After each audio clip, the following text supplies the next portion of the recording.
రెండే పార్టీలు ఉన్నప్పుడు, ఇప్పుడు రెండే పార్టీలు ఉన్నాయి ఇక్కడ, మిగతా పార్టీలు ఎవడో ఒకటి జారపడాలి. ఒకటి జగన్మోహన్ రెడ్డి పార్టీ, ఒకటి నారా చంద్రబాబు నాయుడు పార్టీ. ఈ రెండే పార్టీలు ఉన్నప్పుడు ఇలాంటివి సాధ్యం అవుతాయి, వన్ సైడ్గా ఇటో వన్ సైడ్గా అటో. కాబట్టి వీళ్ళు డిస్కరేజ్ అయిపోక్కర్లేదు, వాళ్ళు కూడా ఏదో ఇంక అయిపోయింది స్మాష్, ఇంక జగన్ పార్టీ క్లోజ్ అయిపోయింది, ఇంకా మనమే అని వాళ్ళు అనుకోక్కర్లేదు. ఇక్కడ ఈవేళ ఉన్నటువంటి వాతావరణం చంద్రబాబు నాయుడు గారి ఎక్స్పీరియన్స్కి తగ్గట్టుగా రైట్ టైంలో రైట్ డెసిషన్ వచ్చిందని నేను అనుకుంటున్నాను. ఎందుకంటే ఇదే పాత్రలో ఇంకొకళ్ళు ఎవరైనా ఉంటే ఇంత బాగా ప్లే చేయలేరు. అంటే చేస్తారని నేను అనుకుంటున్నా. ఇప్పటివరకు ఏమీ మొదలవలేదు, ఇంకా మంత్రివర్గం ఎవరెవరికి ఇచ్చారో కూడా తెలియలేదు. కానీ ఖచ్చితంగా చంద్రబాబు నాయుడు గారి ఇంపార్టెన్స్ ఢిల్లీలో చాలా పెరుగుతుంది. చంద్రబాబు నాయుడు అండ్ నితీష్ కుమార్ వాళ్ళు చెప్పినట్టుగా నడవలసినటువంటి అవసరం బీజేపీ మోడీ గారికి ఉంటుంది. దాన్ని ట్యాక్ట్ఫుల్గా స్టేట్ ఇంట్రెస్ట్కి చేసుకోవడంలో ఆయన కనుక కరెక్ట్గా పెడితే డెఫినెట్గా సక్సెస్ అయ్యే అవకాశం ఉంటుంది. అలాగే ఇప్పుడు ఆయన శిష్యుడే రేవంత్ రెడ్డి, శిష్యుడు అనొచ్చో లేదో, లేకపోతే కొలీగు రేవంత్ రెడ్డి పక్కన సీఎం అయి ఉన్నాడు. ఆయనతో కూడా షెడ్యూల్ 9 షెడ్యూల్ 10 వెంటనే సెటిల్ చేసుకోండి, మనకు ఎంత వస్తుందో చూడండి. అది కూడా మొన్న ఎఫిడేవిట్లో వేసిన ప్రకారం, మన ఏపీ గవర్నమెంట్ వేసిన ఎఫిడేవిట్ ప్రకారం చూసుకుంటే అది ఎంత రావాలి మనకి, ఇంతకుముందు చెప్పాను మీకు, అది దాదాపుగా 1,30,00,000 కోట్లు రావాలి. 1,30,000 కోట్లు, 1,30,000 కోట్ల రూపాయల్లో 58% మనకు రావాలి. షెడ్యూల్ 9 షెడ్యూల్ 10 అసెట్స్ వాల్యూ కడితే, ఈ వాల్యూ కట్టింది కూడా చాలా కాలం అయింది, ఇప్పుడు ఇంకా చాలా పెరుగుంటుంది. 1,42,000 అయితే అదే కరెక్ట్, 1,42,000 అది మనకి ఎఫిడేవిట్లో వేశారు.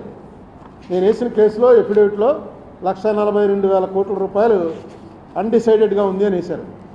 ఆ వేసిన దాంట్లో ఇప్పుడు మనకు ఎంత రావాలో అక్కడ ఉన్నది రేవంత్ రెడ్డి గారు, నెక్స్ట్ బెస్ట్ ఉన్నది బీజేపీ.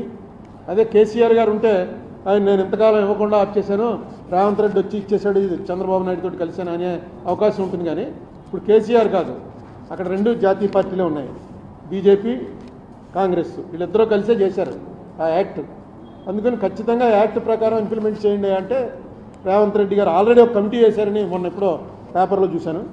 రేవంత్ రెడ్డి గారు ఖచ్చితంగా చంద్రబాబు నాయుడు గారు అంటే వీళ్ళిద్దరికీ కూడా కొంత పాత పరిచయాలు, ఆ క్లోజ్నెస్ ఉంది కాబట్టి దాన్ని కూడా స్టేట్ ఇంట్రెస్ట్కి వాడాలని కోరుకుంటున్నా. 1,42,000 కోట్లుగా చెప్పాను. తర్వాత మేము వేసినటువంటి ఏపీ రీఆర్గనైజేషన్ కేసులో కూడా ఇంకా జగన్మోహన్ రెడ్డి ప్రభుత్వం అందులో ఎఫిడేవిట్ వేసింది, వేసి కౌంటర్ వేశారు.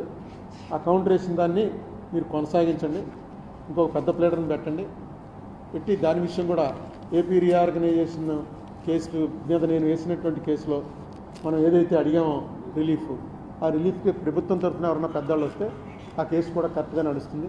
అలాగే నేను ఎప్పటి నుంచో చంద్రబాబు నాయుడు గారిని కలిసి కూడా అడిగాను. ఒకసారి పార్లమెంట్ లోక్సభలో 18/2/2014 నాడు ఏం జరిగింది, అనేక సార్లు మోడీ గారు అమిత్ షా గారు రాజ్యసభలోనూ లోక్సభలోనూ చెప్పారు, ఆంధ్రప్రదేశ్కి జరిగినంత అన్యాయం ఇప్పటివరకు ఈ పార్లమెంట్ వచ్చాక ఎవరికీ జరగలేదు, మీరా మాకు పాఠాలు నేర్పుతారని కాంగ్రెస్ వాళ్ళని నిలదీశారు వాళ్ళు. మీరు ఒక్కసారి అడగండి ఏం జరిగింది ఆ వేళ, దాని మీద చర్చ పెడదామని. నా దగ్గర చాలా మెటీరియల్ ఉంది, అలా దాచుకుని ఉంచాను. ఆ వేళ ఎంతమంది హాజరయ్యారు, హాజరైన వాళ్ళందరూ సరిపోతారా, అసలు నిజంగా ఆ వేళ ఓటింగ్ పెడితే ఏపీ రీఆర్గనైజేషన్ పాస్ అవుతుందా యాక్ట్, బిల్లు యాక్ట్ అవ్వడానికే అవకాశం లేదు. అవన్నీ ఆధారాలతో ఉన్నాం. అసలు అక్కడ చర్చే పెట్టడానికి 10 ఏళ్ళు అయింది. వైసీపీ వాళ్ళు ఉన్నప్పుడు పెట్టలేదు, అంతకుముందు చంద్రబాబు నాయుడు గారు ఉన్నప్పుడు పెట్టలేదు. ఇప్పటికైనా ఒక చర్చ, ఒక చిన్న చర్చ మీద ఓటింగ్ కూడా ఓటింగ్ అక్కర్లేనటువంటి చర్చ ప్రజలకు తెలియటానికి. ఇన్ని ఆంధ్రప్రదేశ్లో ఉన్న మీడియా అంతా కూడా ఆవేళ దీన్ని వ్యతిరేకిస్తూ ఇక్కడ పనిచేశారు.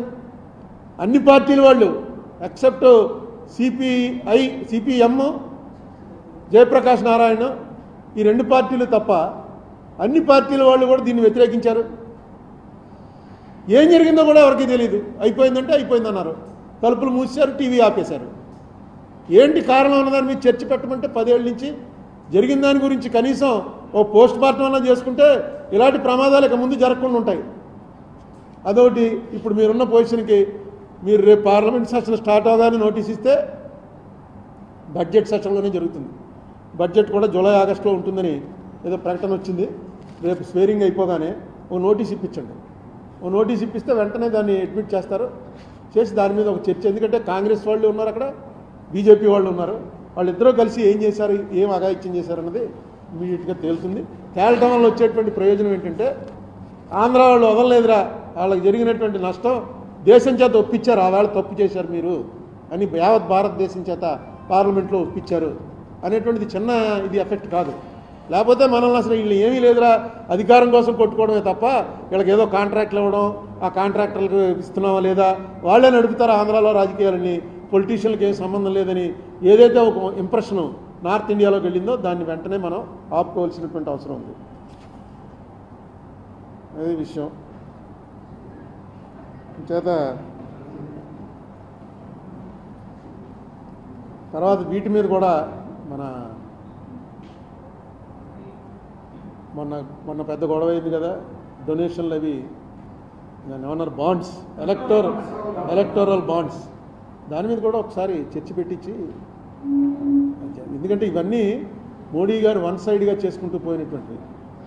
నెక్స్ట్ మోడీ గారికి ఒక్కళ్ళకే వచ్చింది కాదు, మోడీ గారు ఒక్కళ్ళకే డబ్బులు వస్తే ప్రధానమంత్రిని మనం ఎంబ్రాస్ చేయడం ఎందుకు, ఇప్పుడు ఆయన హ్యూమిలియేషన్లో పెట్టడం ఎందుకని చెప్పి అనుకోవచ్చు.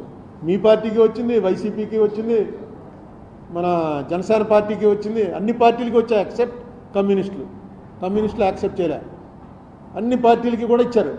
ఇచ్చిన దాని మీద అసలు ఏంటి దీని వెనకాల ఉన్నది, ఎలా ఇచ్చారు, ఏ మనీ ఇచ్చారు, ఎక్కడి నుంచి ఇచ్చారు, వాళ్ళకి జరిగిన ఉపకారాలు ఏంటి, ఎందువల్ల ఎలా జరిగింది, ఇది అసలు కరెక్ట్